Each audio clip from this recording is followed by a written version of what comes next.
It's the Worldwide Sports Radio Network. We're getting the yours in the live. That means everyone is pulling up exclusively on the Worldwide Sports Radio Network. Thank you for joining us this wonderful afternoon. Here we are, October 28th, 2020. Let me introduce my panel. Declan, how you doing, sir? I have a bone to pick with you. I'm going to let you introduce yourself, and I'll get to it. How you doing? Pretty good, Carl. Thanks for having me, as always. We have Paul the Sailor. Paul the Sailor is in the house, man. He's outside in the park enjoying the fall weather. Are you getting ready for Halloween, sir? You gonna be trick-or-treating this year? Hey, I'm sure my daughter will have something in store this Halloween, but I want to give you guys a different look of greatness. So today, it's the rain jacket matching the trees, baby. You just never know where I'm gonna be at. We have the box office in the building. Box office, how you doing, sir? You did pretty well in the standings, man. I got to reveal your numbers. Very excellent picks last week. I'm impressed. Had a bounce back week. That's all it was. I'm really impressed. But before we begin, box office, if you just bear with me, last night we had the conclusion of the World Series. We crowned another champion during the COVID era, the third champion crown. Out of those three champions, two of them come out of the city of Los Angeles. Shout out to the Dodgers for winning their first championship since 1988. That's two championships for the city of LA this year, and also the first time this has happened since 1988, where the Lakers and the Dodgers have won a championship. Declan, you're the resident Yankee fan. How are you sitting here wearing a Dodgers shirt? You should be ashamed of yourself. Well, listen, I'm not going to be ashamed of myself for one of two reasons. Two, I don't care what everyone says about what my wardrobe is. I'm going to wear whatever I want. But the reason I'm wearing this is because a Los Angeles Dodgers legendary pitcher that also happens to be a lefty won a World Series last night in Clayton Kershaw. And I'm going to take it up. He's number 22. I'm going to go 10 levels higher. I'm going to go 2. You can't hear, but it's all right. We're rocking a Sandy Koufax jersey today, represent another Dodger legend. Today's about LA, and I think we could best rep LA by cheering from NYC is kind of the way I see it today. So that's why I'm wearing the Dodger jersey. The Yankees didn't play them. The Yankees have no beef, at least since 1947, 57. So, hey, I'm out here repping the LA Dodgers today. Fine by me. It's better than the Astros or the Rays. Paul the Sailor, what are your thoughts on the controversial Rays, manager pulling out his starting pitcher so early? What are your thoughts here, potentially blowing the series? It's an unfortunate thing that analytics has, not just recently, as we seen last night, it's taken the sport into an interesting location.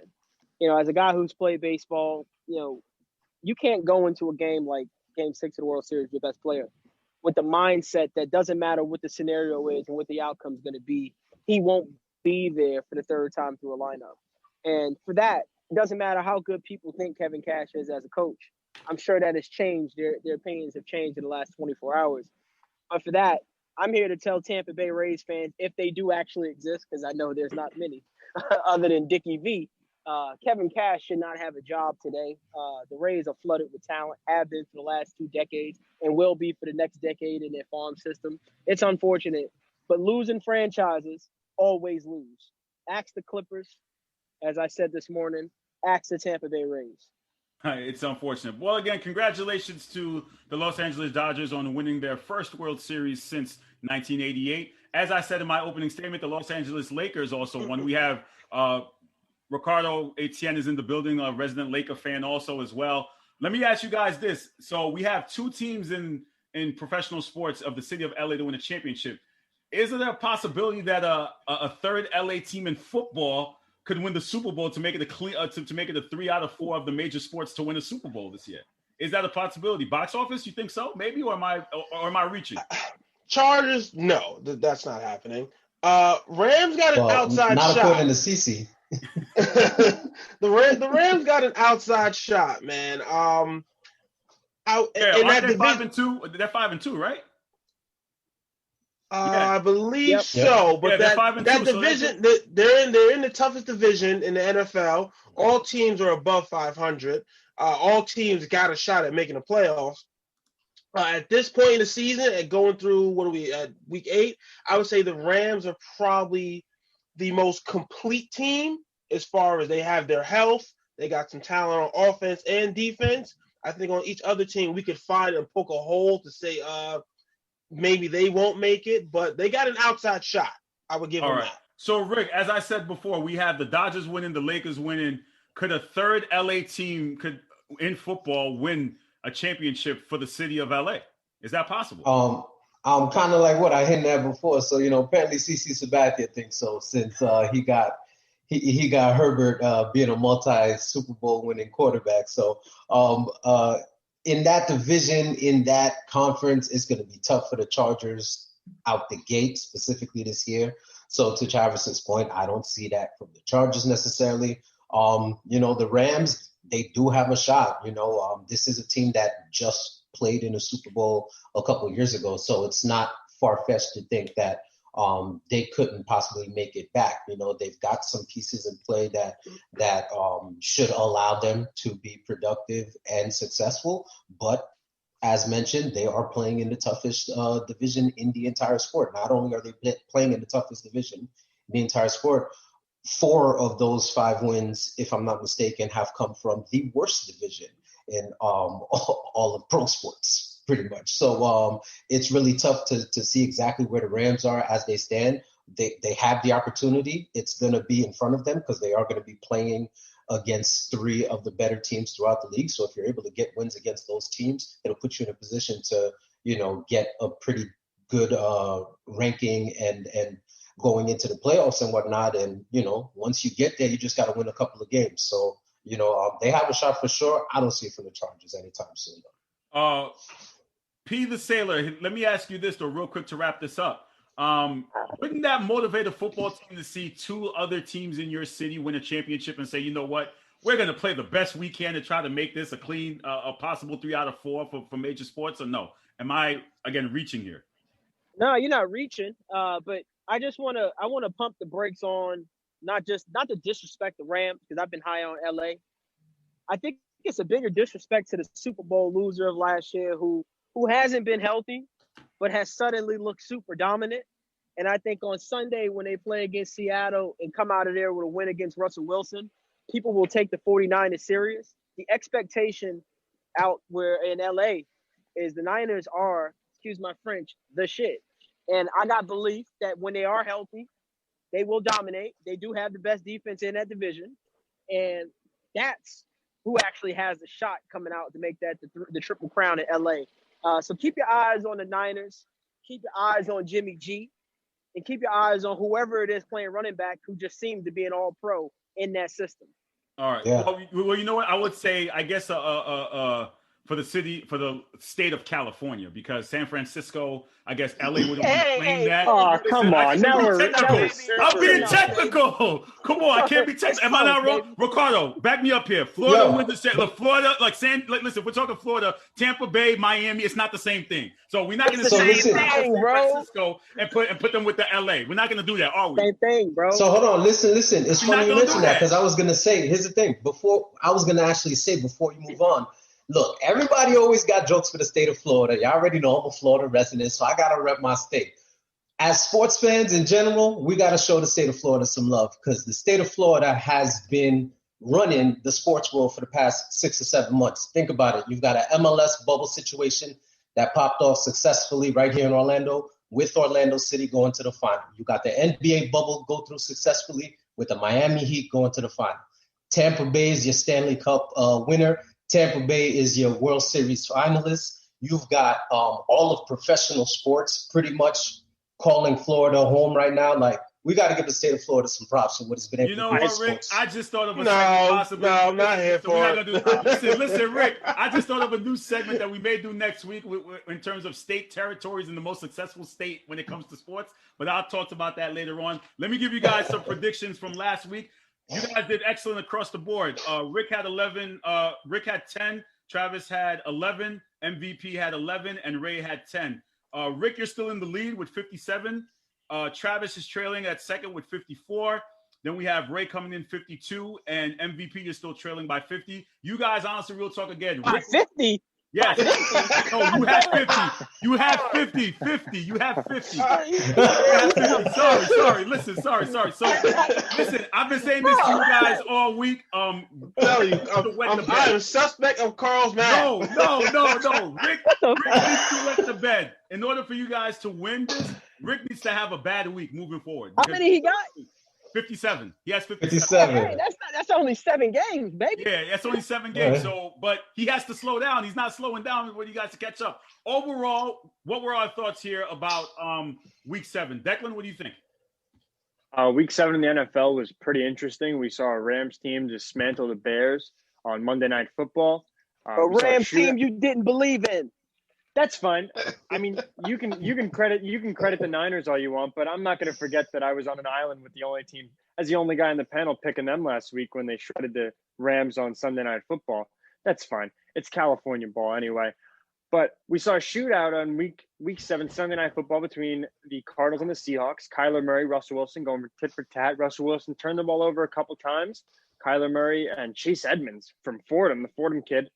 Chase Edmonds was balling on these 3rd down runs, 2nd down runs, the run in overtime. He got 15 yards to set up a win. Christian Kirk went off. Tyler Lockett was going nuts in that game. That game was everything you wanted to see on Sunday Night Football, and that was probably the only benefit COVID's had on the year so far. Box office, what do you think here about week 7? I mean, it was an excellent weekend of football right there. As Declan mentioned, we had a high-flying game on the Sunday night. Thankfully, it got flexed into that Sunday night position.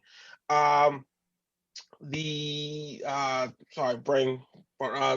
Brady right there throwing his hat in for the MVP nom right there, putting a beating on them Raiders. I mean, where is Manny at? Come on now, front and center, sir. The Raiders out there got torched.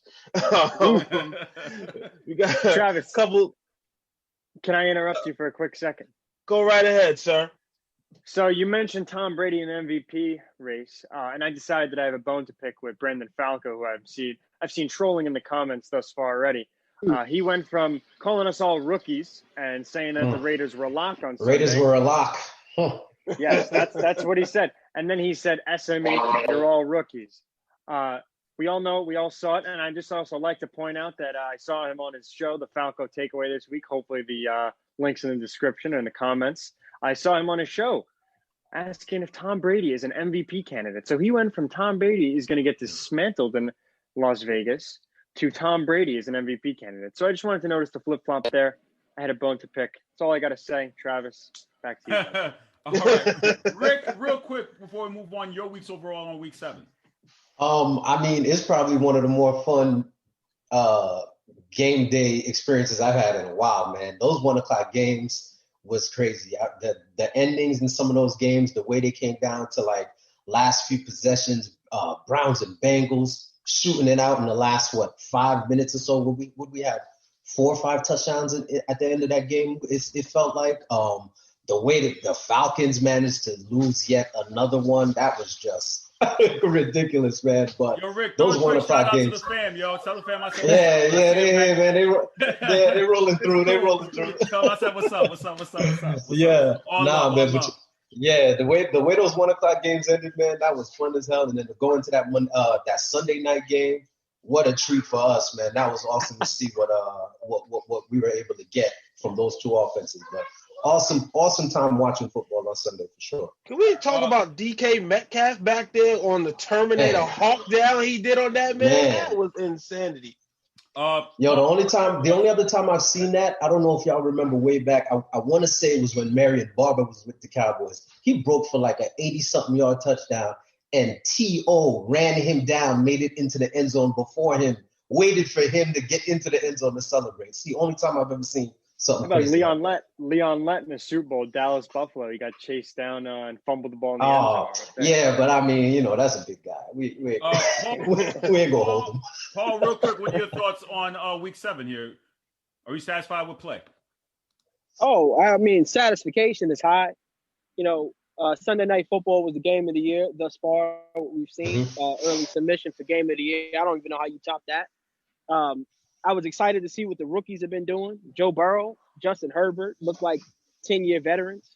But it's also a tragic weekend. When you see guys like Odell Beckham get hurt on hustle plays, a similar rundown type situation. He goes down for another catastrophic injury. So my thoughts and prayers go out to all of the players out there that have suffered some injuries. I seen Darrell Hunter, Minnesota, just had neck surgery. Didn't even know he was hurt. So while the game is great to watch, it's still a very brutal sport and dangerous sport, and I think we need to always make sure that we recognize that as fans. Oh, for sure, man. Absolutely. Shout out to all the NFL players, especially athletes playing during this time. I know this year we've seen a high in injuries due to the lack of training camp and some teams even the lack of practice because they're under COVID restrictions. So I definitely appreciate, without athletes, we have no hitless brand. So without them, so I definitely appreciate them for all of them playing out there. Box office, who are you giving your game balls to real quick for week 7? I got a special game ball, man. I'm giving out to Ron Rivera, man. Not only did he get the big win against the Dallas Cowboys Sunday, but he completed his cancer treatment the other day, man. I hope the video's been circulating about when him ringing the bell, man. Shout outs to him. Hopefully, good health is on the way. That's the only one I got. I mean, we can give another one out, but I'm giving that's great. That's great. Respect to that. Declan, game ball. I don't know how I follow that up. That might have been the best game ball I've ever seen. Ron Rivera, shout out to him. He posted something. I think Travis, you might have put it in the group chat. The group. Adam Schefter retweeted it.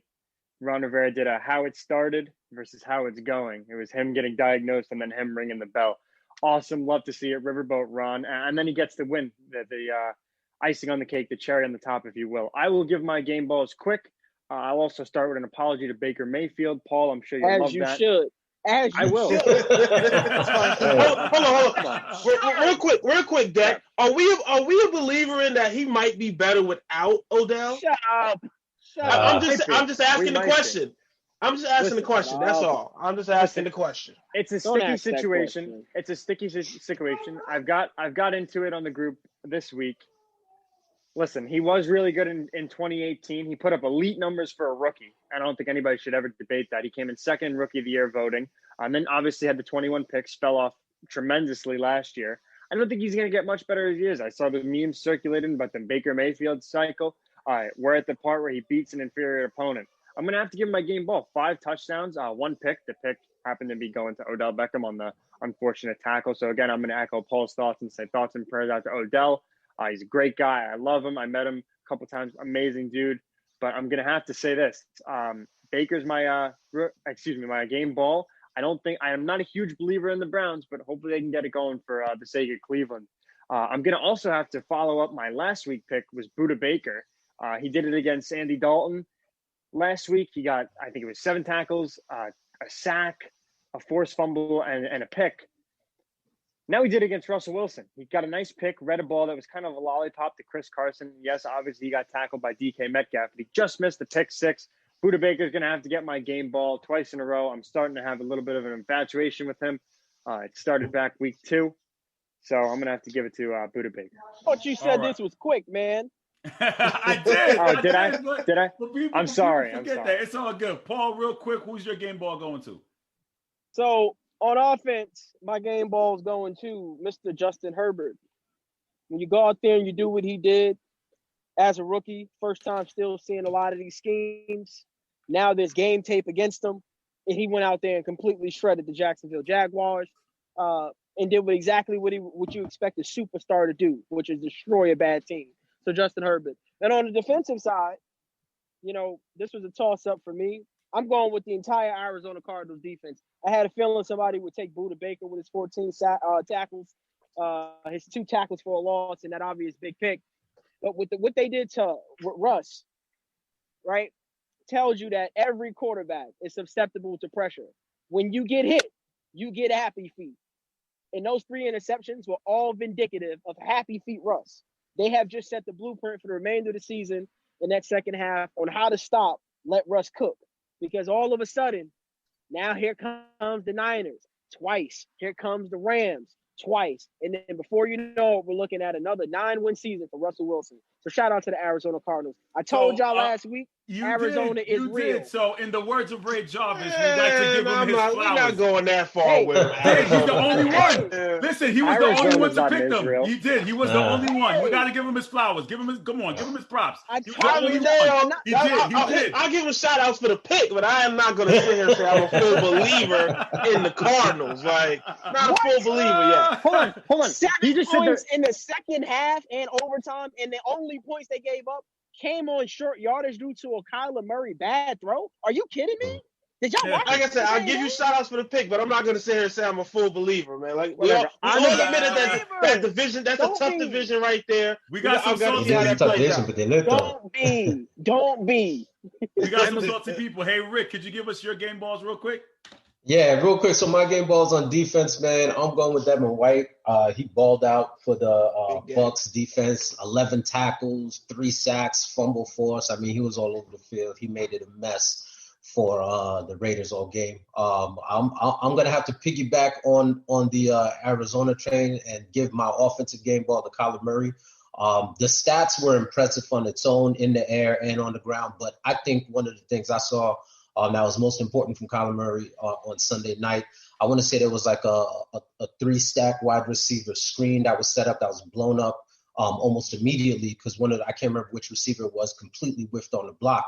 And, you cut to the sideline and you got Kyler Murray, who everybody jokes about being this little kid, this tiny little dude on the sideline, ripping his team to shreds, letting them know that type of lack of effort or missed blocks or whatnot is not going to be acceptable and holding his team accountable. To see a second-year kid on the sideline like that and then to get the reaction and the effort for the rest of the game that you get from your team going forward, man, that's leadership right there, man. Kyler Murray did his thing on Sunday. And I just want to add to that real quick, Carl.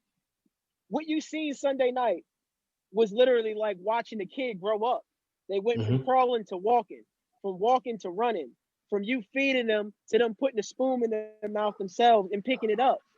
At 22 or something crazy like that, Kyler Murray is the leader and voice of the entire Arizona Cardinals football team. He had this, even when they got the ball back with 40 seconds and no timeouts, Kyler took the ball and said, he put on that helmet, he dusted off the visor and said, we're going to go tie this game, and did it. And then they won it. How could you not be that last drive was magical too. All right, Arizona is real, man. So they're not in Israel.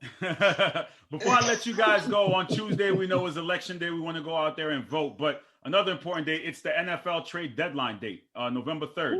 So we have Bengals trade Carlos Dunlap to the Seahawks in exchange for players and draft pick per reports. Any other trade scenarios we see out there before I let you guys go before the deadline, or you guys want me to wait till Sunday? We can highlight it then.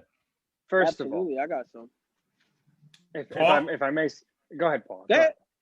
Well, Deck, you get that off your chest, baby. What you got to say? I appreciate you. First of all, we're talking about Carlos Dunlap. I just got to say, I know that the owners have run the league for a while, and it's great that the players are starting to take more initiative and stuff, but it's just starting to get so friggin' annoying. Carlos Dunlap whined, he complained, he cried, he did everything you would absolutely never want to have with a player on your team, and he goes and gets traded to a contender. Jamal Adams did the same thing. He acted like a baby with the Jets, and he got traded to the Seahawks. Hey.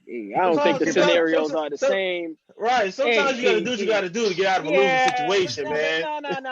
No. Fine, but there's a way. There's a way to handle yourself. There's absolutely a way to handle yourself that pays. I'm 50-50. All Jamal Adams wanted to do was win and get paid and have a long-term career. That's not the case.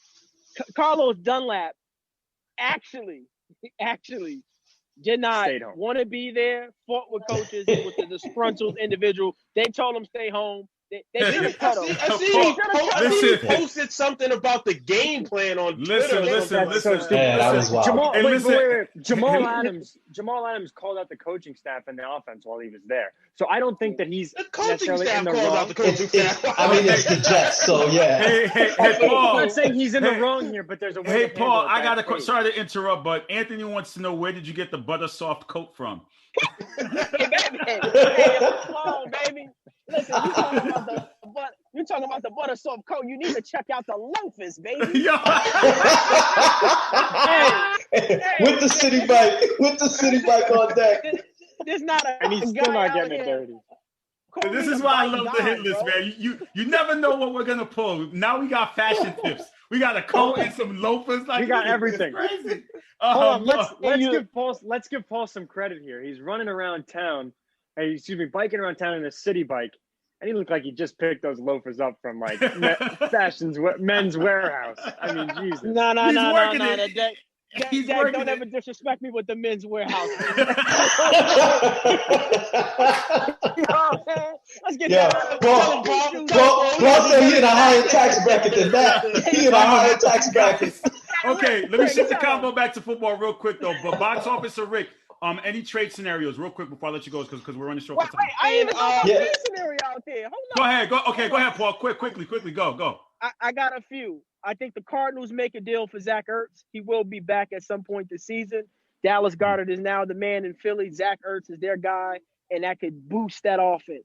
The second one I do think, I'm just throwing this out there, I think Dwayne Haskins gets moved to the Pittsburgh Steelers. I got a little source on the inside that's saying Dwayne Haskins will get moved to the Steelers for a cornerback named Justin Lane in the 4th-round draft pick, and I'm here to see Dwayne Haskins get developed by a legend in Big Ben. We're going to see about it. Listen, I love the fact that a hitless contributor has sources. We got sources, people. That's amazing. You guys made we got sources my first time I was on here, you guys made fun of me for saying I was sources. No, we got sources. We do got some sources. You didn't have any, though. But you didn't have them. But Declan, just keep it, though. All of a sudden now, hitless contributors, as we get the live, everyone's get that sources. Everyone's get the inside tip or trade rumors now. All of a sudden, you got to bring it, man.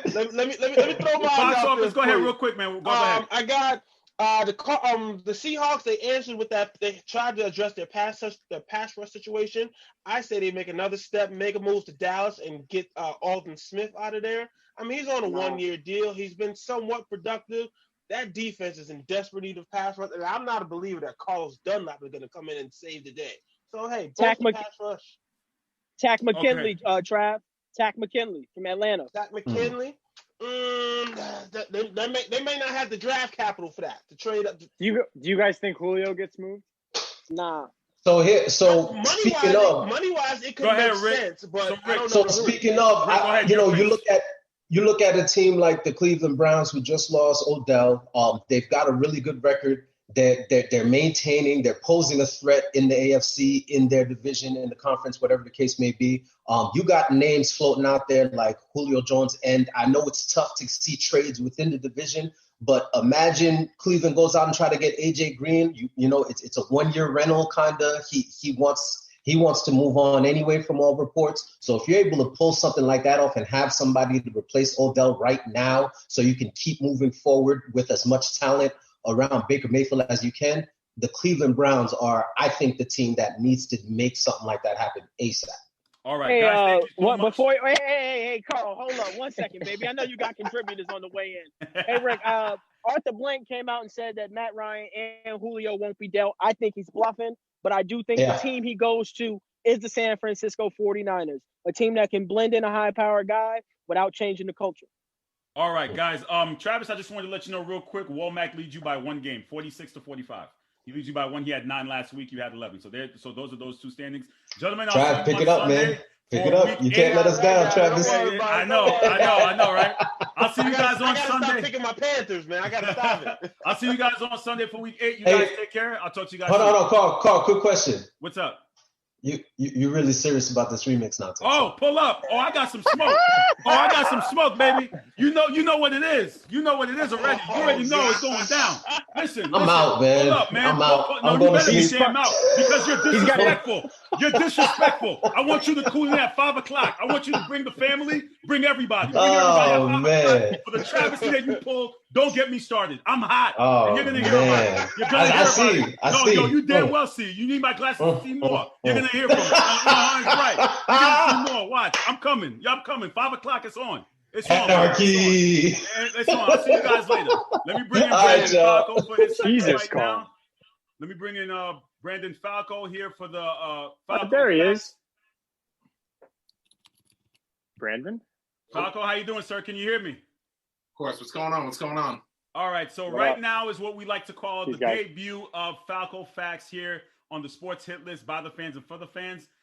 Brandon Falco has an issue with people interrupting him. So I decided that, you know what, let's do a change of gears. Since Falco wants his voice to be heard and his opinions, he's going to bring you his 3 facts that he finds from the week. So Falco, the floor is yours, uninterrupted. Carl, first of all, I appreciate you for that. I do not like being interrupted.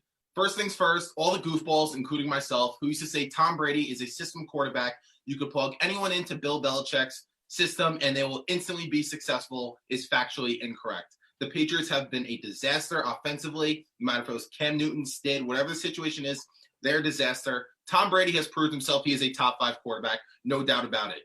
I would even go as far as saying he's a top 3 quarterback. The only guys entering the postseason I would take over Tom Brady is 1, Pat Mahomes, 2, Russell Wilson.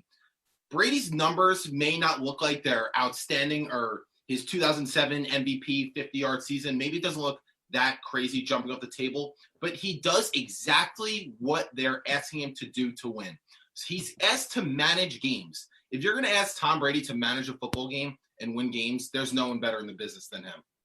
There's time to time where you may need him to ball out and have a historic performance or throw for 4 touchdowns, 5 touchdowns, and give you that, like we seen last week, 4 touchdowns, 1 rushing touchdown against the Raiders. We saw it against the Chargers down 24-7. You know, no matter what the circumstances with Tom Brady, you always have that feeling in your gut that Tom Brady's going to do it. He's going to come back and win the game. So on that note, I am picking the Bucs to make the Super Bowl out of the NFC, and they should be favored over the Seattle Seahawks. And why I don't think the Seahawks won't they're NFC pretenders. I will call the Seahawks pretenders simply because their defense is a total disaster. It cannot be worse. And it's not that, because people are going to be in the comments, some vanilla takes say, Brandon, you're just saying this because they lost. But if the Cardinals missed the kick at the end of regulation, you would have the same take. No, it's not. This is why I don't trust the Seahawks in the playoffs. And it's nothing to do with Russell Wilson because he is the clear front runner for MVP. If we look at a fourth quarter of a football game, we know how important time management is and how important the clock is. You can only get Russell Wilson the ball so many times. The way a flow of the game is going, once you come down to the final 4 minutes, 2 minutes, it's almost going to be like, all right, is Russell Wilson going to get the ball this time? He could lead the Seahawks down to a game-winning drive, get them with the lead, but then you got to hand the ball back and have your defense make a stop. At the end of the day, a 32nd ranked defense is never a title contender.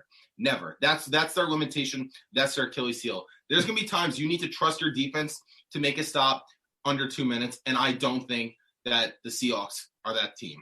And now to flip the script real quick to the Buffalo Bills in the AFC. The Buffalo Bills are the AFC biggest pretenders. Why is that? Josh Allen is just not as good as everyone's trying to hype him up to be. They're trying to tell me he's a top 5 quarterback and an MVP caliber player, an MVP candidate. He's not winning MVP, first of all. His numbers are a little inflated, and you got to take into context with the Bills' record. First and foremost, everyone's knowing the Bills for their great defense. They have the 17th ranked defense in the NFL. These things matter and need to be taken into consideration. 2 of their wins and 2 of their opponents have been the New York Jets, which you're going to ask me, the Jets are the worst team in NFL history. Without a doubt, I don't think there is a close second. I'll take the 2017 Browns over them. I'll take the 2008 Detroit Lions over the Jets. And the thing is, last week, Josh Allen gave you nothing. The fact that the Bills allowed 4 second half yards, not points, yards, and Josh Allen and the Bills still couldn't capitalize on 1 touchdown drive. You got in the red zone about 6 or 7 times, if I remember correctly, and you can't punch it in once. What about the Chiefs the week before? They told me that the Bills are supposed to be a threat to the Chiefs. So if you're going to tell me they are a threat to the Chiefs, why, when the stakes were at a ties, I get it was a bad condition game weather-wise. I understand that. Why is Josh Allen throwing for, I think, 16 of 35, 122 yards with 2 picks? That's the guy. That's the team that's supposed to upset the Chiefs. I'm not buying it. Those are your Falco's facts. Falco, thank you so much for those takes. Please make sure you check out the Falco Takeaway on Instagram. You can go to his YouTube page and follow him for more content. And we'll see you sometime soon down the road, man. Take care. God bless. Thanks for having me. No problem. All right, let me bring in my other contributors. You are watching the Sports Hit List by the fans and for the fans live on the Worldwide Sports Radio Network. Coming up later on in the show, you will have myself and some other contributors who are here for the remix. We will have a remix of the Small Forward. It was a travesty. I have to speak on it. The executive producer of the Sports Hit List is here to restore order in here in the Mount Rushmore series. And we've had a lot of travesties, but enough is enough, and it's time for a change. But right now, we are here to pay tribute to New York athletes. We are here for a special tribute to New York athletes. Let me introduce my contributors who are here. TK the Tank, Tom Kenny is in the building. He's not talking pro wrestling. He's not talking football. He's not talking baseball. He may be talking all of them. TK, how you doing, sir? I'm doing great, Carl. Thanks for having me. We have Mike Phillips. He had a travesty on his own on the Mount Rushmore. You're not getting a remix, but I am. How you doing, sir? I'm good. Don't worry about it. I don't need one. I don't try to fight it like you. Listen. Some things cannot be. Some things have to be done. It is what it is. These people here in the hitless streets are very petty. They want to be petty. I'll show them petty in a few minutes. All right? Because enough is enough. I'm tired of it. And I don't care if anybody has anything to say with it. You want to call me Roger Goodell? You want to call me Rob Manfred? You want to call me Vince McMahon? I'm pulling the EP card. Shit has to be done right. Coach, how you doing, sir? What's up, man? You just saw Coach put the glasses on?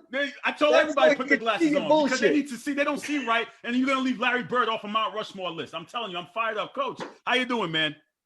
I'm good. Glad to come in on your rant. Appreciate it, man.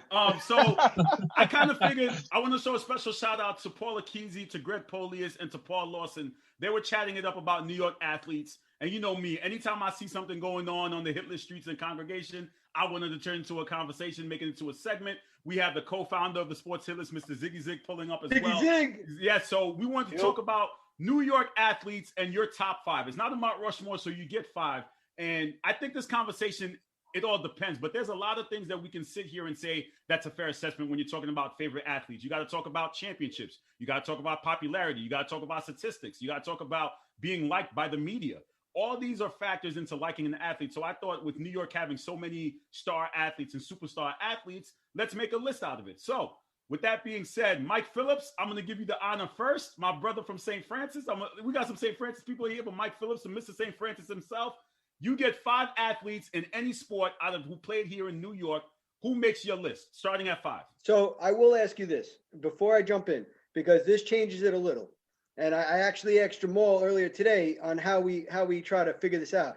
Are we going by our era? Or are we going just all time in New York? All time in New York. There's no era. All time in New York. Listen, we got to do it. It can't be by era.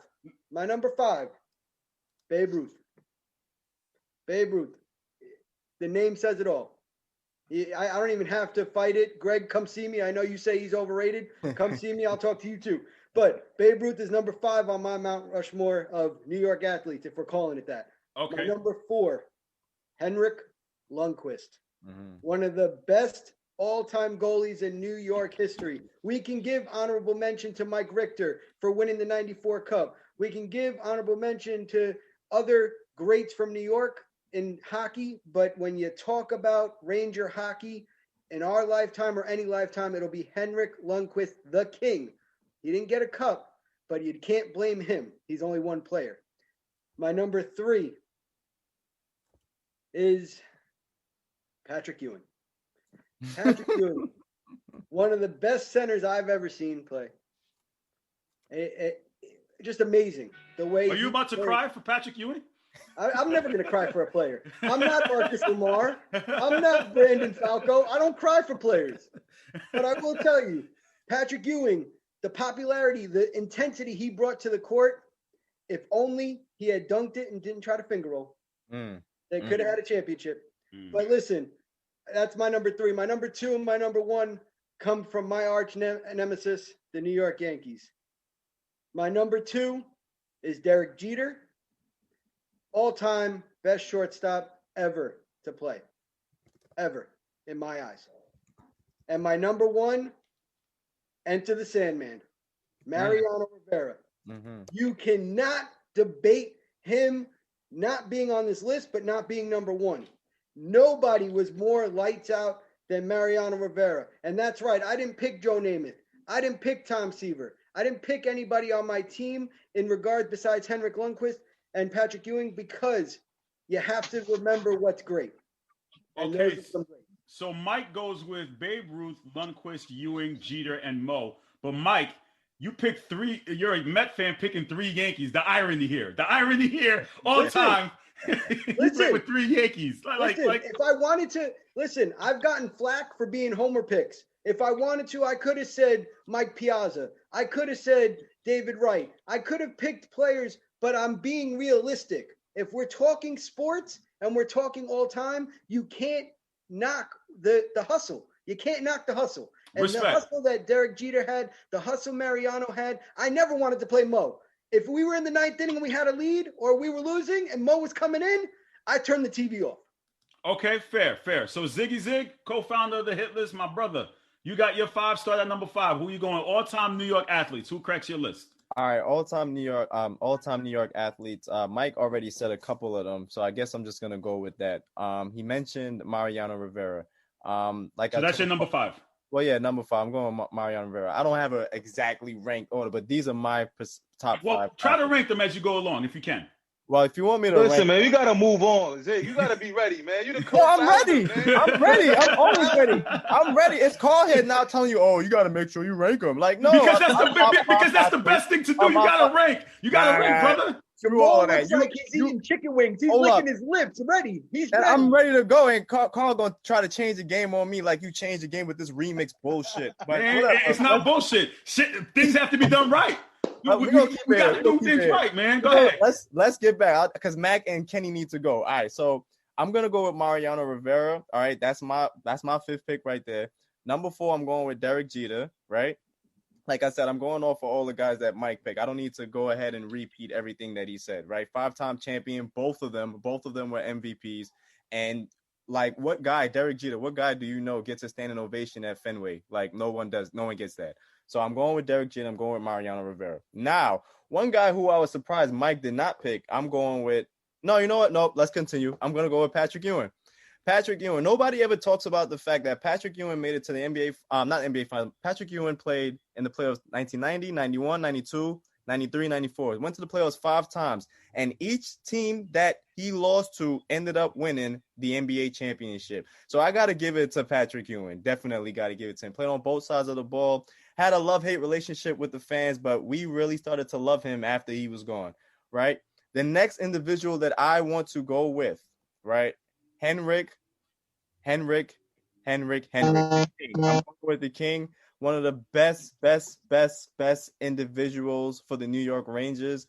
I remember reading newspapers, the Daily News as a kid about him. I used to read the newspapers from back to front just so I could read the sports section, right? NBA, MLB, NHL. Henrik, definitely giving it up to him. And my last individual that I'm definitely going with, didn't start playing football until the 11th grade, probably the greatest linebacker of all time, Lawrence Taylor. I'm going with Lawrence Taylor, all right? Champion, a defensive player of the year multiple times. Multiple champion, I should say that, right? And coaches had to change their whole schemes for this guy. You know what I'm saying? Like the whole offensive line, specifically the tackles, they had to change because they weren't fast enough to keep up with Lawrence Taylor. This guy had everything: aggression, speed, power. He had it all. Number 56. I'm going with that. Okay, so we have Mo, Jeter, Ewing, Lundqvist, and Lawrence Taylor. TK the Tank, you're on the clock. Top 5, starting at number 5. Top 5, starting number 5. This is pretty tough, and I may have stretched myself out a bit thin trying to get players from every sport that played in New York. Honorable mention to Bruno Sammartino, who I almost put on here because he headlined Madison Square Garden 188 times. Wow. So honorable mention to that, man. But I'm with it. Number 5, though, I'm going to go with Mike Bossy. 1979 to 1983, the Islanders had a dynasty. They owned hockey. They won 4 championships. And Mike Bossy, he was the Iron Man. He was the MVP of the playoffs in 1982. He rarely missed any time on the ice, and he led that Islanders team. So I want to give a shout out to him at number 5 for being just so dominant. Number 4, I'm going to go. I was afraid. I was between Patrick Ewing and Walt Frazier, and I was really nervous because Frazier had those 2 championships, but I wanted to pick Patrick, and I'm glad I've seen the last 2 before me pick Patrick because as a kid being born in 1990, watching Patrick Ewing just play basketball in the NBA in the 90s was so much fun. You know, hearing that opening theme and everything, just getting pumped up for the best theme in sports, baby. Yep. Oh, it was the best. They made the playoffs for 12 straight years between 1988 and 2000, and you cannot look at anyone else but Patrick Ewing for that. And a couple plays go a different way. John Starks has a better quarter than he could have that championship. I didn't want to leave Patrick off for that, so Patrick's my number 4. Number 3, I'm going to go with it's funny he's at number 3 because he is one of the greatest of all time, is Mariano Rivera. You think about Mariano and you think about him bursting onto the scene with the New York Yankees and how many records he would go on to break. And it's amazing to think that he started out at 25 years old making his first major league debut, his first game as a starting pitcher, and didn't become a full-time closer until 1997. So you're talking about a guy who started closing full-time in 1997 and broke all the records and set the bar for what it means to be a closer. A great New York athlete, one of the best of all time. It cannot be denied. Now, my number one and number two really are, I believe, interchangeable. But if we're going with athlete, I'm going to give number one to a different guy. So number two, I'm going to give to Jackie Robinson and the Brooklyn Dodgers. Breaking the color barrier, winning an MVP, winning a championship with the Dodgers. He didn't have a long career, much like like Mariano Rivera starting late. Jackie Robinson also started late, but he changed the whole game. There's a reason when you walk into Citi Field, you walk into the Jackie Robinson Rotunda, and there's a reason 42 was retired throughout all of baseball. What he did is it can't be diminished what he did, and he did it as a New York player in the Brooklyn Dodgers. So for that, he gets my number two spot. But when you talk about athlete, if we're talking about the top five athletes, there's no more of a freak athlete, an absolute game changer, a guy who wrecked the game than Lawrence Taylor. Lawrence Taylor won 2 Super Bowls, 132 and a half sacks lifetime for the Giants, second only to Michael Strahan. And he was just, you couldn't stop this guy. This guy in the 80s and 90s just struck fear into his opponents. You can look, he had a hairline fracture in his right tibia. He got against San Francisco in 1987. He played the next week. He broke a bone in his foot in 1989. He only took 1 week off. You couldn't keep Lawrence Taylor off the field. He was one of the best athletes to ever step foot on the football field. That's why he won an MVP as a defensive player, which we all know is extremely hard. Only 2 men have done it. So for me, if you're looking at athletes in New York, the number one athlete has to be LT. So we go with Mike Bossy, Ewing, Mo, Jackie Robinson, and Lawrence Taylor. Well, Mac, I love the background, man. Can't stop, won't stop. Invented the remix. Coach, the floor is yours. It's tough to go last when you got a list like this because a lot of us, like you said, we're going to repeat, but I think some of us got the different orders. I was happy to see Tom throwing Jackie Robinson because I'll go into where I have him and why I have it, but I don't argue with that 1-2. Like the argument with when you go athlete, Lawrence Taylor, and if you go just overall, who changed, the entire landscape of baseball in terms of the color barrier, you got to go Jackie. But we're going to start with my number 5, and that's Babe Ruth. I'm going Babe Ruth. People say he's overrated. You only could play who you play. You only could play in the era that you represent. Say that louder, Coach. Say that louder. You only could play who you play. I mean, here's the thing that I say to people when you say overrated because of the era. Well, why wasn't everyone else doing it then? If it's a bad era, everyone else should be hitting the same amount of home runs. If it's easy, then we're home run kings. You know what I mean? Like if it was the era, Joe Schmo would have had 500, 659 home runs in their career, but they didn't because they were not Babe Ruth. Babe Ruth, I don't care if they made it up where he pointed out the stadium and then he hit the next home run. It sounds good. It's good in every movie. I loved it. Babe Ruth, he changed the game. He gave us the home run. He was a pitcher, cursed to all Boston sports for hundreds of years. Yeah, Carl, I'm throwing your Celtics in there. All Boston sports were cursed because of trading Babe Ruth. So that's Babe Ruth, he's my number 5 in terms of greatest athletes. Then we got to go another Yankee great, Lou Gehrig. What Lou Gehrig brought to the game, who he was as a person, what he battled. You get what I'm saying? Like, you can't – that's what New York is about. If you can survive here, you can survive everywhere. He was excellent on the field. He was a great hitter.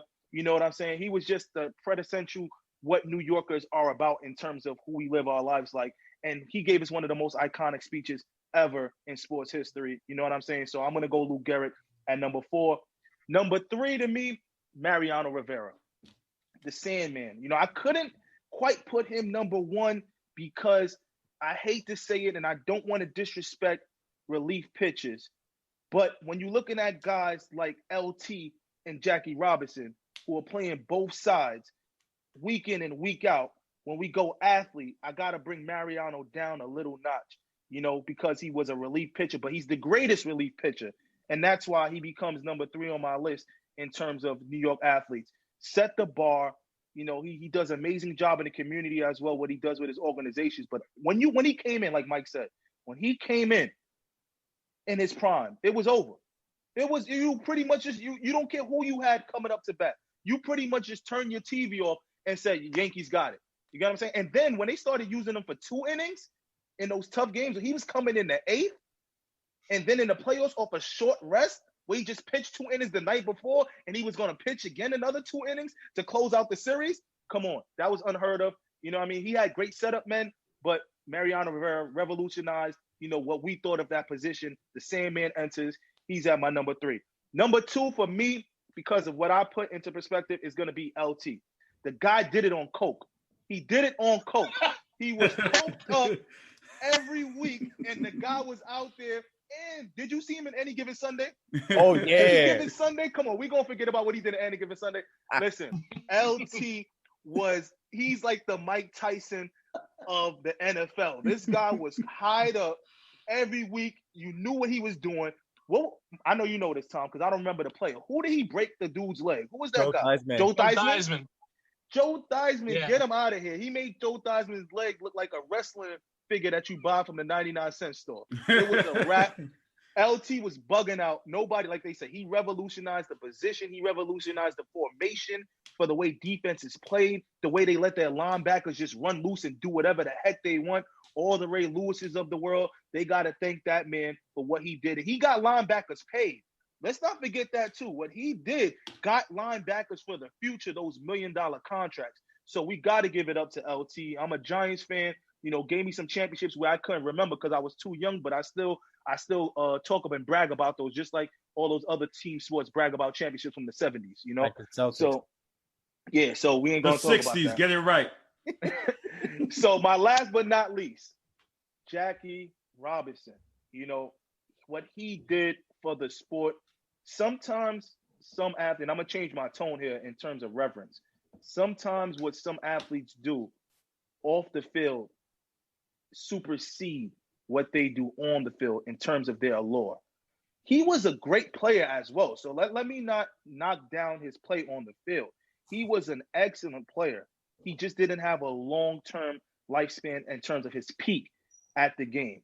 But what he went through, what he did to pave the way in terms of the breaking the color barrier and opening up for so many other players, if it's not just black players, we're talking about without Jackie Robinson, there's no Hispanic players. We're talking about the Dominican players, Hispanic players from the DR. All those greats wouldn't be able to come if he had not paved the way. The Roberto Clementes of the world, those guys would not have been able to come to the MLB. So Jackie Robinson, for that and that alone, was my greatest New York athlete. I want to give a shout out to the guys who didn't make my list, which is my favorite teams. Patrick Ewing, honorable mention, like we talked about.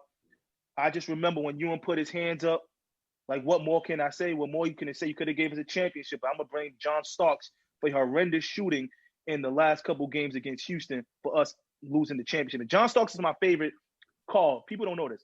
That's the reason I went number 3. John Starks is my favorite athlete of all time. Because he was an underdog, not drafted, worked in a grocery store. Yes, he did. To the Knicks. Yeah, he did. What he did was the greatest New York story because everybody thought, well, if he did it, I can do it. So John Starks is my great. That's why I wore number 3 when I played basketball. But we didn't lose because of Patrick Ewing that year. He's one of those athletes that just couldn't bring the city a championship. So he's not at the levels of, the Jackie Robinsons, the Mariano Riveras, the Lawrence Taylors, because he didn't get that chip, but he's right there. Walt Clyde Frazier bought us a chip, but he had a lot of help. And he wasn't, a superstar, just a superstar in his own right, like just leading the team. He had a great cast of characters. Those New York teams of the 70s were built off of defense. He was our defensive leader. And, you know how Walt Clyde dresses. He's just a fashionable, crazy guy, so I got to keep him on honorable mention. Mickey Mantle, he makes my honorable mention. And Mark Messier. Mark Messier, I remember the 94, the Knicks and the Rangers, and OJ. That's what we was talking about. Knicks, Rangers, OJ in 94. And Mark Messier, when the Knicks, we didn't get it, a lot of us in New York still felt a little bit of hope because we got to celebrate the Rangers championship that season. Even I was young. I remember going into Modell's and they had the Rangers championship shirts that my mom got for me because the Knicks championship shirts got sent to another country. So, you know what I mean? Okay. Mark Messier. Okay, so Womack goes Ruth Gehrig, Mo, Lawrence Taylor, and Jackie Robinson. As trying to be objective as possible, I'm a little disappointed that one person's name was not even mentioned, even in honorable mention. And you guys know who I'm talking about. 2-time Super Bowl champ. His last name is a Manning, and he doesn't even crank anyone's list at all. Not even a consideration for Eli. I'll give the New York Giants defense top 5. So Eli gets no credit at all. Don't do that, Mike. Don't do that, Mike. Like, again, no one even mentioned him as an honorable mention as a possibility. Like, how does Eli get left off? The New York Giants defense won one of those Super Bowls. Yes. Did Eli play well? Is he an all-time great to me? No. That's bro. I'm gonna say this really quickly, Carl. The reason I thought about Eli Manning is actually one more person who I was thinking about, and I'll mention him later. But the reason why I didn't personally put Eli Manning up there is that even though he brought the 2 championships to New York, a lot of people still didn't really mess with Eli like that. They were still calling him overrated. They were still saying that he was a bum. And these were some of our own Giants fans. We're not even going to talk about the Jets fans. So I'm not going to put Eli Manning up there. And really, really quickly, the one person that I wanted to get you guys' opinion on this, how is it that no one, and I had it very close to put this guy on my list, but nobody mentioned Mike Tyson. And I realized that and I was thinking about Mike Tyson, but I didn't know. Yeah, I said athlete. This is true. This is true. Very, very, very, very true. Yeah. Hold on, Carl. Can I ask you a question, Carl? Sure. You so concerned about why nobody put Eli Manning. Why you ain't put no pro wrestlers in the top 5? You ain't saying nothing about wrestling. Where the pro wrestlers at? Where's the pro? I was waiting for Tom Kenny. I was waiting for you, a call to give me a pro wrestler who's in the top 5 all-time New York athletes. See what's going on? No WWF? But I wanted to. But, I mean, Bruno Sammartino, he was born in Italy. He lived in Pittsburgh. Of course, he main evented Madison Square Garden a bunch of times, so I thought about him. But really, New York, Mike Tyson would have been a better choice than any of them. Honestly, if you're thinking about it, though. Chris Jericho, but you could put Chris Jericho in there, but the other athletes have succeeded by far more than in pro wrestling. That's the only fair thing I could say. Carl, can I just say, if you look on any list of top 25 athletes from New York, you're worried about Eli at least getting an honorable mention. He doesn't even crack the top 5 on anybody's list. Oh, hold on. Yeah, Carl, I want to touch on Eli. Okay, but again, see, so that means you guys, again, we talked about it's a little bit of everything. Eli was the model citizen, was that the face of a team. Yeah. People never expected the Giants to even win 2 Super Bowls at all. But he was the face of that humble person. But then again, you get people who put, again, I'm saying here, Patrick Ewing, who, and as Womack said, didn't bring a championship, and he gets to be put on the list. Because this is not about who's the most successful athletes. Hold on. This is not the list of the most successful, just successful. This is the list of who we thought were the best athletes overall. So, like, a guy, if Lawrence Taylor never won a championship, he would still be in my top 2 if he performed the way he performed on the field, because he was just that dynamic. Eli falls into that Derek. Yeah, exactly. Eli falls into that Derek Jeter syndrome. Like, Derek Jeter was great, but Derek Jeter had a lot of help around him. You know, Derek Jeter wasn't the only reason why the Yankees won the championship. You can point to the pitching. You can point to the relief. You can point to the clutch hitting of so many different people. Eli Manning, he did it twice and he had a lot of different things surrounding him. He's not on the level with those other guys, man. I'm sorry. And as much as I love Eli Manning, I'm a huge Eli Manning fan, won 2 Super Bowls. But you look at Patrick Ewing, like I said, the Knicks made the playoffs 12 straight years. They had a ton of success. Eli, it was Super Bowl or bust. Like, I think he made the playoffs maybe 4 or 5 times in his whole career. It was most of it, especially at the end, was a lot of losing seasons. So those 2 years, I cannot thank Eli enough for that. And I love Eli. But, I mean, he doesn't really crack, like everyone else said, the top 5. Other 2 guys, though, I'd like to mention, Tom Seaver and Joe Namath. Joe Namath wouldn't really crack it, but Joe Namath did something huge for the Jets, and Tom Seaver for the Mets. Both those 69 championship seasons, kind of like the Knicks and the Rangers in '94. That was just a historic time to be a New Yorker. But then we could also say Casey Stengel. We could name a bunch of other people. Jamal, I gotta fight you on something here. I do not put Eli and Derek Jeter in the same conversation. Hold on, you gotta wait. Hold on. In the championships, I said in their championship wins. Derek Jeter was never great in the World Series. He was never amazing. He has a World Series MVP. What are you talking about? He was great. He has a World Series MVP. So does Eli. Eli has one too. But that was because of the fourth quarter heroics. That was because of one quarter heroics. But I mean, it wasn't like he didn't break any records. No, it's like Derek Jeter is not on the record book for anything. Eli, you know how they have the pretenders, the contenders, and the elite. He was not a pretender. I will give you that. As a Jets fan, even I will say he was not a pretender. He was a contender. He would play well, but he was not a elite. Derek Jeter is elite. You put another shortstop or another position player the way Derek Jeter would hit the ball and would be able to see the ball. If we went all-time greatest hitters, Derek Jeter's up there because of the way he saw the ball. You can't. I'll take that from you. You can't say that about Eli about being a great quarterback. But that's why once again, good quarterback. He was Mike, not once great. again, what I said, you got to listen to the words. Was in their champion.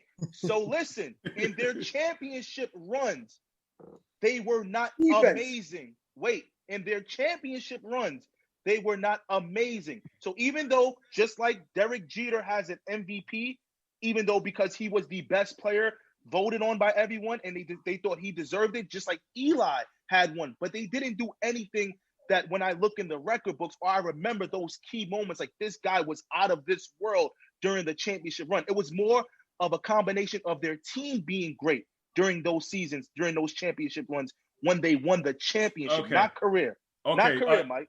TK, final thoughts here. You got to prove to me wrong. You got to prove it to me, Mike. I'll see you next week on Womack Talk. Don't worry. TK the Tank, final thoughts?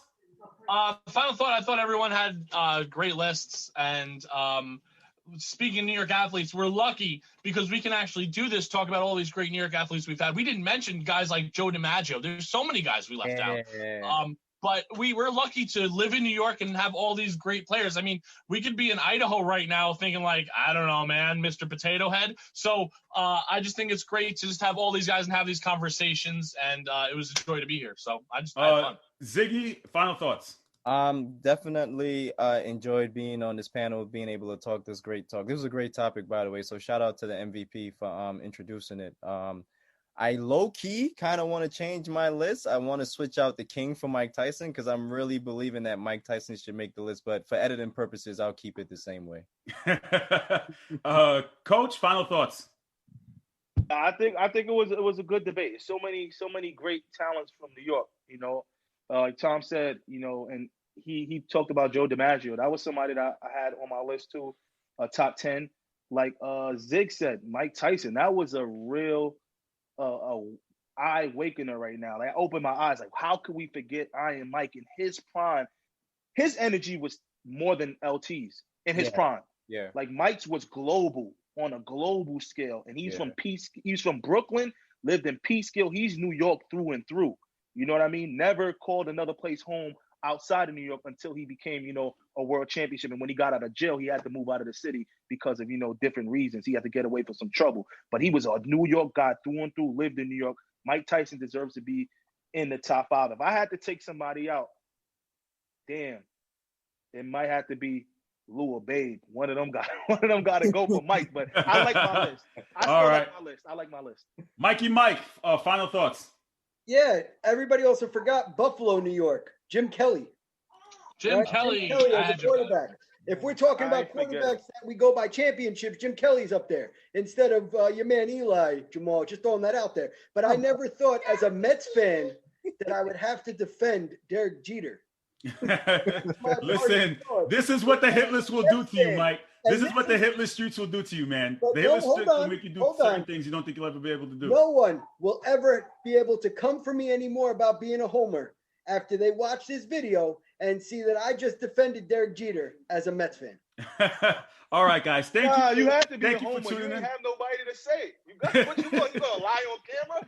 You can't lie. You can't lie. Thank you, guys. Make sure you tune in. The remix is coming up next. I got a special stuff in store for that one. They did my man Larry Bird dirt wrong, and I got to fix it. You guys take care, and I love y'all. I'll talk to you soon. You're watching Scottie Pippen. No Scottie Pippen. Sports Hit List by the fans and for the fans, live on the Worldwide Sports Radio Network. Let me introduce the rest of my panel to discuss this debate.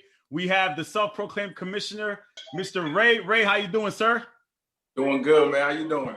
We have Jay Lex, the Scottie Pippen fan, is in the building. How you doing? We here. I've been waiting for this since last Friday. We got Ray Jarvis from the Gray Area. How you doing, sir? Yeah, what's good? All right, you guys can talk amongst yourselves. I'll be right back. You guys stay tuned. You guys can talk among yourselves. I got something up my sleeve. Give me 1 second. You guys go right ahead. Okay. Man, always doing something. Hey, regular. I just saw the Rockets hired Stephen Silas to be their new head coach. I think that's the son of Paul Silas.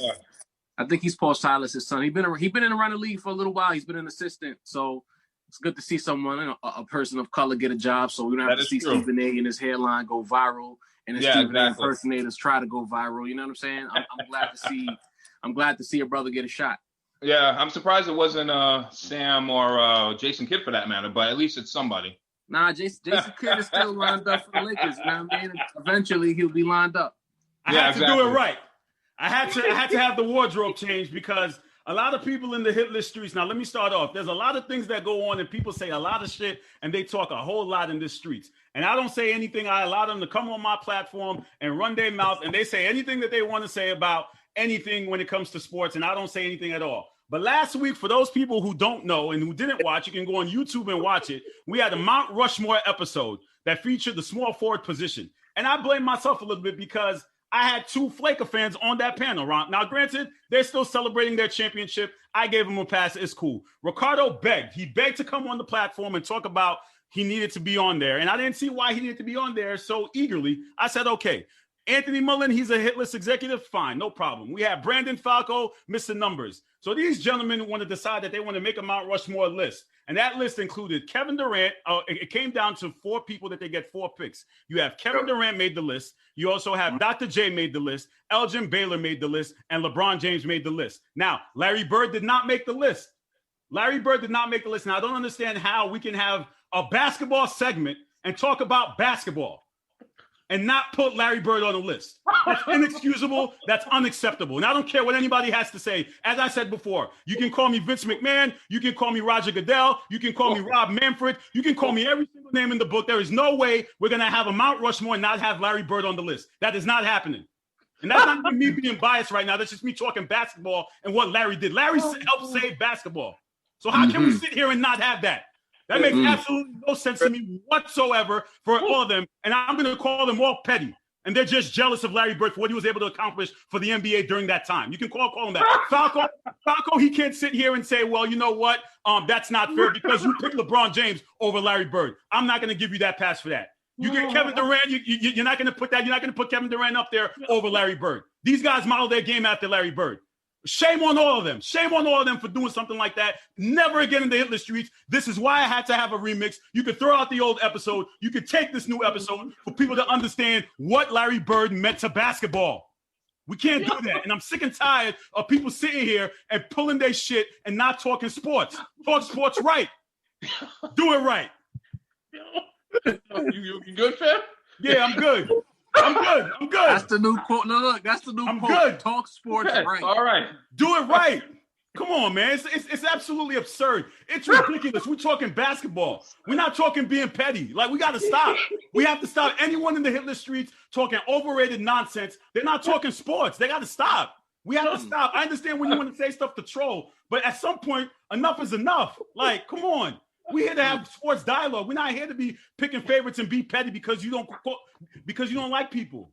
You can't sit here and do that. No, I'm not going to accept that. Unacceptable. Hitless CEO has spoken. Unacceptable. You don't like it? Too bad. There's the door. Don't let it hit you on the way out. I'm done. You sure? Okay. Sure. For now. Okay. All right. The floor is yours, gentlemen. All right, who wants to go first? I don't want to go after. Yeah, I can go ahead between now. I don't want to get started after all that. Commissioner, man. What are your thoughts on that episode? I'm sorry, man. It had to be said. Enough is enough, man. It had to be said. Ray, what are your thoughts on that episode? That's why we have the remix here.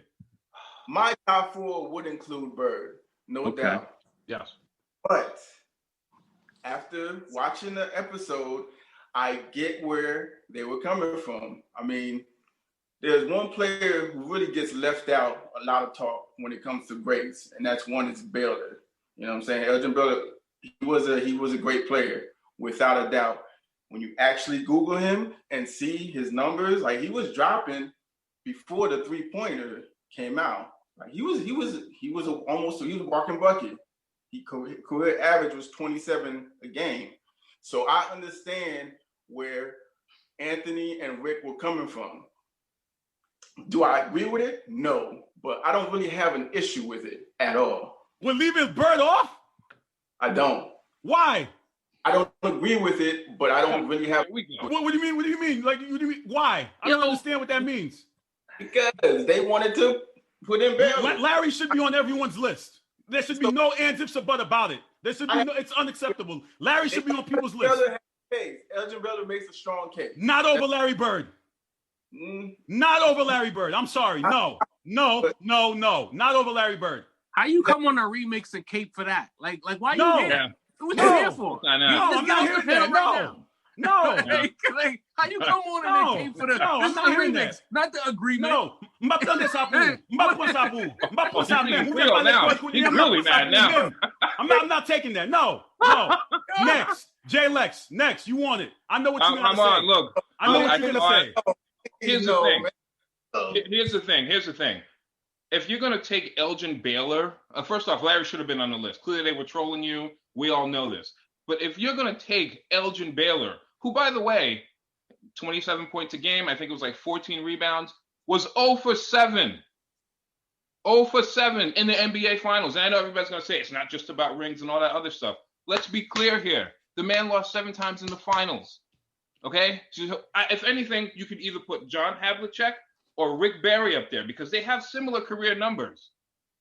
And trust me, I've been obsessing about this since last Friday. They have similar career numbers. I put either one of those guys over Elgin Baylor. I mean, hell, head-to-head, Elgin Baylor lost to John Havlicek multiple times in the NBA Finals. So with that being said, as great as Elgin Baylor was, he's not on my list at all. So I would go Bron, Larry, my boy, and I know people are going to get after me for it, Pippen, and Dr. J. Pippen don't deserve to be on there neither. So I don't know what you're talking about. More than Elgin Baylor does. At all. Excuse you. He's a 6-time champion. And if you put them head to head, because I also like to do that. I've watched endless tape of Elgin Baylor. Elgin Baylor game doesn't translate to today. It doesn't. Scottie Pippen can play in today's era. Okay? Which you can't guarantee, but go on. You can't prove that. You can't guarantee. But if you take Elgin Baylor's skill set, he's not getting past half court. He can barely go left. You think he's going to be doing the same move over and over again against stout defenders?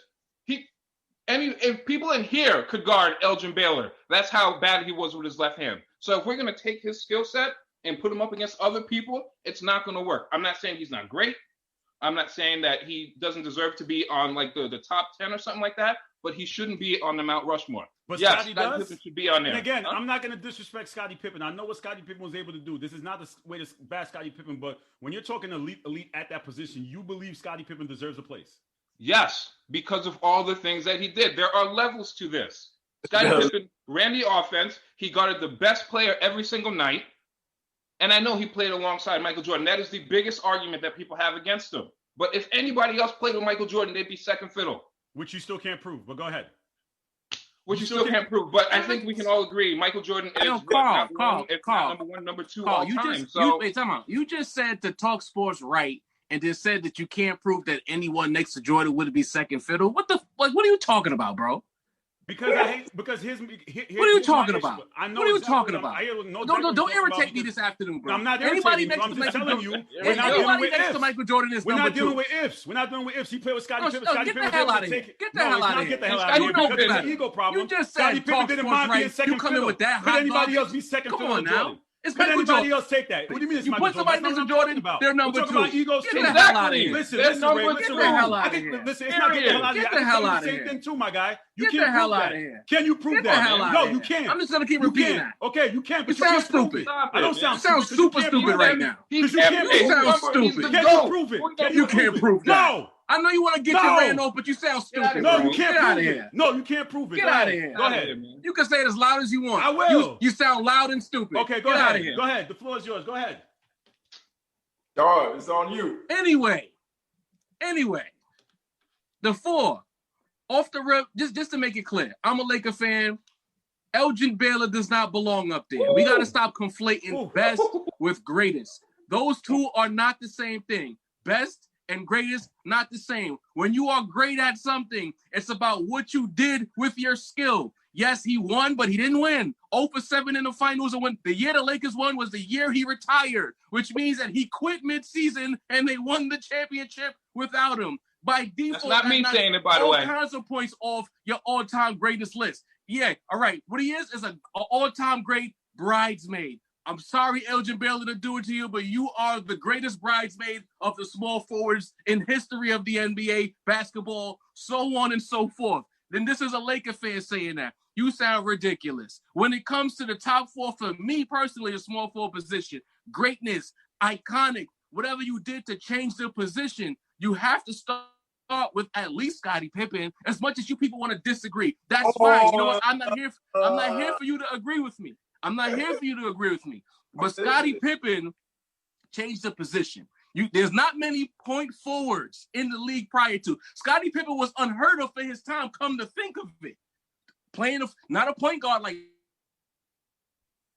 Magic, but wing players, could defend bigs, ran the offense, could score, defend at the most elite level. He did all of that. And there was not one before him.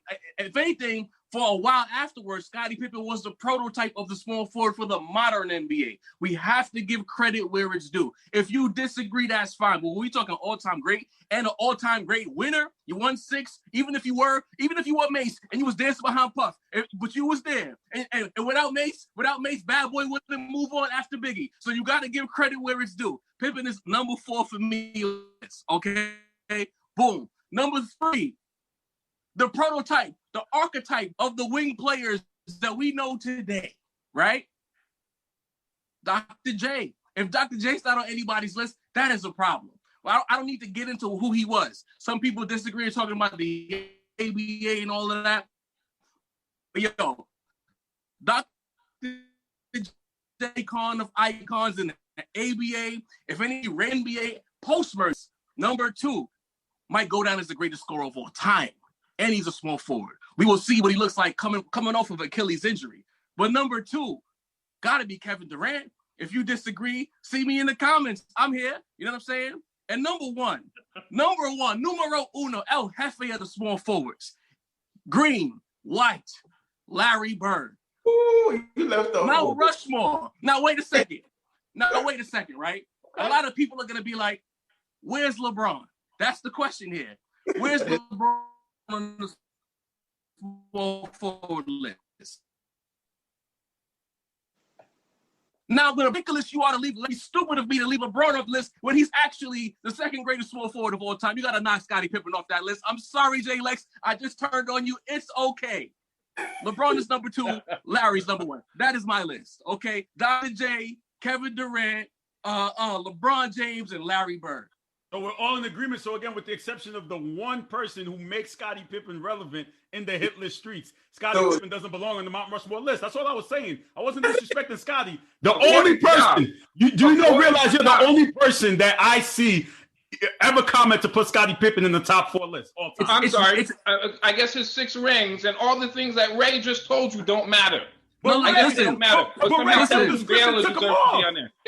I'm saying is it's not a discredit to take Pippen off the list, but it's just guys who did the small forward position greater than him. That's all we're saying. That's all we're saying. Here's the thing. They overrated him way too high. I've been doing Stop it. He's number 5. The reason, I'll tell you right now. I'll tell you exactly why I don't have Kevin Durant on there. Because before Kevin Durant went to Golden State, he was 0 for 1 in the finals, and he went to a team that already won. So by your logic, finals is the only thing we're measuring by. That's all you're telling me. Because you're talking about a part of it, though. That's why Elgin Baylor. Is that the only argument? But honestly, is that the only argument you can make about Kevin Durant? Is the finals? You forget his scoring championship. You forget his MVPs. You forget him making that relevant. You're forgetting all of that. He lost in NBA Finals, and he lost to a team he was up 3-1 on as the number 1. Now, if he goes to Brooklyn and he goes and wins a championship or 2, it's a different conversation. Listen, I'm not hearing any of that because Kevin Durant won the chips. If Carl's going to shoot at me for saying that anyone will be number 2 next to Jordan, we're not about to play the if game with KD. The chips were won, and he was a key component of them championship teams. The end. Right. No, it's the same thing I asked you in the comment section. They didn't need him to win. Okay, so let me ask you this. People disagree with that. Reno's right here. He'll tell you he disagrees. So let me ask you this question about Kevin Durant. Why did they lose last year? Because he tore his Achilles and Clay. Thank you. So they didn't need him. But they didn't need him. You just said they didn't need him. But then last year he didn't play and they lost. Excuse me. Kevin Durant had 2 Hall of Fame shooters who could pull from 30. But again, I'm going back to what you just said. They lost last year. He tore his Achilles. He didn't play, and they lost. If you have Kevin Durant on your team. Again, why did Kevin Durant go to Brooklyn then? I'm not finished then. I'm not finished. Number 2, 2016, when Golden State lost, did they not go get Kevin Durant? And he was the best player. Of course, anybody would. And he was the best player. They win a championship without him. What are you talking about? He was the best player. They won the year before. I don't know why they lost 3-1. Why they gave Philly 3-1. But the fact of the matter is they won a championship. I can't talk to him. He's not listening. He's not listening to me. Talk to him. So, excuse me, executive producer. Why did Kevin Durant go to Brooklyn? Because he enjoys potholes and shitty weather? He went there because it wasn't his team. Because he wasn't number 1. What do you mean? Steph was number 1, bro. What do you mean he wasn't number 1? He was the Finals MVP. Even though he won 2 Finals MVPs. Even though he won 2 Finals MVPs. Steph took a step back for Kevin Durant. How was he not number 1? He took a step back. Well, why did he go to Brooklyn? What are you talking about? He just randomly chose New York City when he had great weather in San Francisco. He felt that his chips weren't. He could say what he wants on the podcast, but he in his feelings, he believes that he has to prove it elsewhere to get his respect. That counts for something. Exactly. Okay, but besides the chips, what did Scottie Pippen do better than? What did he achieve better than Kevin Durant? Nothing. Nothing. Not a damn thing. Nothing. Is Kevin Durant the defender that Scottie Pippen was? He's not asked to do those things. He's asked to score. He's asked to score. And I'm not saying he's not great at it. He's how many small forwards is 50, 40, 90, bro? How many small was 50, 40, 90 all world, all galaxies? KD's all galaxy at the small forward position, bro. It's inarguable. I don't argue with that. I'm simply saying if you're gonna take Scottie Pippen off the list, if he wins a championship in Brooklyn this year or in the next couple of years, you get no arguments out of me. You can take Scottie Pippen right off. That don't make you right. You can't discount the guy who played in one of the hardest eras to play in, won 6 championships, 2 sets of 3-peats. The 90s is overrated. We're not even gonna do that today. Like the 80s. It was the greatest defensive time in the 80s with the 90s. The 80s and the 90s are not the same. The 90s era of the NBA is arguably the weakest era of all time. That is the most ridiculous thing I've ever heard. I know you're watching this. Pull up all the numbers on the 90s, the weak 90s, to support what I'm saying right now. Stop because they play defense? 80s with the 90s. Stop doing that. It's not the same era of basketball. It's not. What I'm saying, I made every argument that I could. I don't know what else to say. Like listen, J-Lex, we're not ridiculous. So now we're going after an era where they actually play defense. Listen, we're not sitting here and disrespecting Scottie Pippen. Scottie Pippen was great at what you said. It was the hard. You said it was one of the hardest, and it wasn't. I don't know what to say. I guess is another argument. I'm not saying people are disrespecting him. I'm simply saying let's speak facts. How does a guy who was part of 6 championship teams, and there was no free agent era and all that other stuff, how is that guy taken off for a guy who went to a team that already won a championship because it'd be easier to get one? That's all I'm saying. I'm not questioning Kevin Durant's talent. I'm saying if he wins 1 or 2 in Brooklyn, that makes him better than a guy who has an MVP, 4-time scoring champion, and before he went to Golden State, what was he in the NBA Finals? You don't and that was a pretty good Oklahoma City team. Okay, all right. See, Jay, now you're just chatting. You're just chatting. I'm not. I'm asking the question. Who did they lose to, Jay? Jay, who did they lose to? They lost to the Miami Heat. So stop right there. Stop. They lost to an iconic team, bro. Knock it off. Act like they lost the bones. He can't accept it. Are you willing to accept it right now? That are you willing to accept Kevin Durant's better than Pippen? Offensively, absolutely. No, not offensively. Kevin Durant is not the defender that Scottie Pippen was. So you're saying that Scottie Pippen's better than Kevin Durant? On the defensive end, yes. No, I'm not talking about defense. I'm asking I'm asking overall. Overall, Scottie Pippen or Kevin Durant? Kevin Durant. So then what's the point? Y'all, because you're taking. I gave you offense, and I said he was better on defense, and it was like, no, is he better overall? He's not better overall. He's a better offensive player. Who's taking to start your team? So what's the point of basketball? Isn't the point of basketball to put the ball in the basket? Yes, there's also an other end of the court. Thank you very much. KD. That. So wait. So KD's not a good defender now? Did you not watch Kevin Durant? They had him as a rim protector, bro. He did a hell of a job doing that. Man. Come on. Y'all are wilding out here, man. I don't understand. What are we wilding about, bro? You just admitted that Kevin Durant is better. But he's not on the Mount Rushmore. Better offensive player than Scottie Pippen. Of course, that's not what he just said. Kevin Durant didn't win anything until he went to a team that already won. What are y'all missing? You know what you're doing right now? You showing your hand. I'm not showing my hand. Is that you he went to Golden State and he didn't win a championship because you was about to say he didn't win anything. So in your mind, you're saying that he has 0 rings and he's done nothing. That's what you're saying to me right now. That's what I'm hearing. Is winning not part of this? If LeBron James goes to now they won a championship, congratulations to your LA Lakers. If LeBron James went to LA and didn't win a championship, would you be happy with just being a part of the festivities? Would you? We made the finals, so that's okay. Of course not. So Kevin Durant went to the finals with Golden State. Kevin Durant won the championship. Twice. And won 2 finals. Team that already won a championship. Was already considered one of the greatest small forwards. Before he won the championship, he was already on everybody's list as one of the greatest small forwards ever. When LeBron came to LA, were they winning championships? Or did they need him? Just like when he went to Miami, they needed him. Golden State already won a championship. Had already won. Golden State was all right, you're right. You're absolutely right. So that means that Golden State was the defending champion, so KD got there. No, they went to a second finals and they lost. Why they lost, I have no idea. They lost. So they weren't the defending champion. And then they got Kevin Durant. And then they win the whole. He's the best player. Team flew to the East Coast to meet with Kevin Durant. Just felt like meeting with him. No, am I arguing that Kevin Durant isn't That's not good? What happened. I'm simply saying, for me, a guy who won a pair of championships with a franchise that had already won. Of course, adding Kevin Durant makes you unstoppable. I mean, hell, the last time you outplayed the greatest player. Some people who say is the greatest player of all time in consecutive finals decisively. That's not enough. Yeah, he didn't beat Detlef Schrempf. I think he beat LeBron James. In this group can agree when this happened. when he went to Golden State, beat Steve Smith. He beat LeBron James and complained and said this shit is not fair. Oh my gosh, I can't believe he went to Golden State.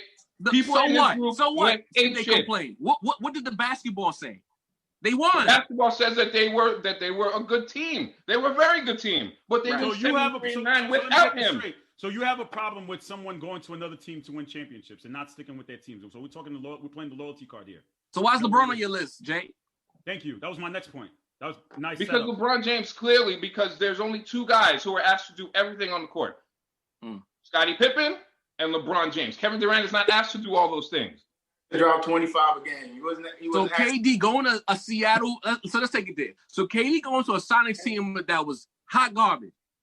Yes. And transforming that organization all the way through Oklahoma City is nothing. To a winning culture. In the Western Conference, that didn't happen. He wasn't the face of there. that. He went to the team he was up 3-1 on. Come on now. And who did they lose to? Wait, I got you now. Now I got you. You said he was up 3-1, and they lost to what team? The team that you said was one of the greatest teams of all time, Jay. You can't have both. You cannot have both. They were up 3-1 on that team. And who did they lose to, Jay? Join that team. Who did they lose to? The team that you said did not need him. Complained endlessly. How could Kevin Durant do this? There's no parity in the NBA. Blah, blah, blah. Golden State good is Golden State bad. I don't understand. You saying they were up 3-1, but then you saying they don't need Kevin Durant. I don't understand. I'm confused, Jay. You're not making sense to me. They already, of course, adding Kevin Durant makes you a great. They were already a great team. They were up 3-1, but almost Golden State lost. So you're saying that Golden State wasn't better than this, or he was up 3-1, but now you mad he went over there, but they lost to the Cavaliers. I'm saying it's a part of the entire story. Clearly they needed Kevin Durant because they couldn't get it done with Harrison Golden Barnes State playing that position. What are you talking about? According to NBA fans, Golden State struggled with elite talent, right? They struggled against Westbrook and KD. They struggled against Kyrie and LeBron. So obviously they needed KD, right?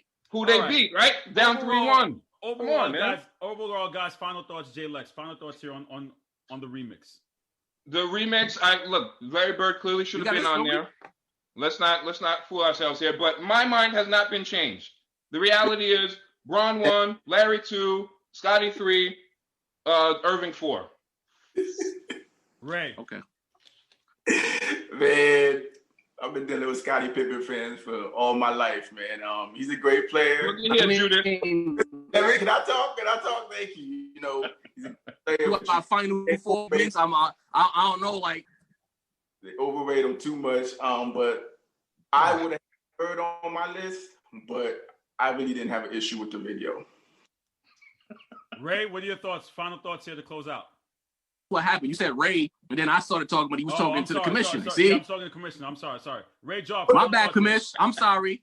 Go ahead, Jaw. Long story short, if the Mount Rushmore was 5 players or 5 people, Pippen will be up there. He just missed the cut. You know what I mean? He's still in the club. He in VIP, but he don't have any bottles. That's all. It's fine. And my final thoughts, my list: Bron, Larry, KD, and Dr. J. That's how it's supposed to be. That's so what's the 4? But Carl, what's the 4, bro? That is my 4. LeBron, Larry, KD, and Dr. J. So we're not picking one each per person. My pick. Larry. Hands down. Larry, no question. Larry goes on. Jay, what you got? Larry goes on, of course. No, who's your pick out of your 4? Out of your 4, who you picking out of your 4? I picked Larry out of my 4. I'm gonna pick Bron. You didn't even pick Scottie Pippen. He's still on my list. I don't know what y'all going crazy over. What are y'all going crazy over? Fine. That's it. Pick Bron. Come on. He didn't pick him. That's it. Fine. Kevin Durant. I got KD. Okay, KD. Ray? Dr. J. That's how it's supposed to be. So this is the ultimate list. So Pippen doesn't even make it, right? According to y'all. No, you had a chance to pick Pippen. You know what? I take it back. You know what? Pippen, no, there's no take back. Pippen. Enough. I'm tired of y'all, man. I'm tired of y'all, man. Pippen. Put him right on there. I'm tired of y'all, man. Oh, my God. You know what? Larry comes off. How about that? Larry comes off. Messing around. Get out of here, man. Whose man's is this? He's our guy. We love him. We love him, though, man. I needed this laugh. Y'all, man. Yo, I needed this laugh. This was fun. This was better than the first edition that they messed up. So yeah, well, for those who didn't see the first edition, they messed it up. You can see my opening monologue. I'm not going to repeat it again. Don't ever disrespect Larry Bird again. Yeah. For those out there, Ricardo Etienne, that laugh after that 10-minute monologue. Listen, I know. Listen, Ricardo Etienne, Brandon Falco, Andres Rivas, Anthony Mullen, don't ever in your life disrespect Larry Bird again. Carl Coulange for the Sports Hitters, by the fans and for the fans. Please make sure you like, share, comment, subscribe. Check out the Gray Area podcast. I'll see you guys next week. We have episode 4 of the Mount Rushmore series coming later this week. The shooting guard position, it's all hands on deck for that one. We'll see what they come up with, and I'll talk to you guys soon. Peace. It's the Worldwide Sports Radio Network.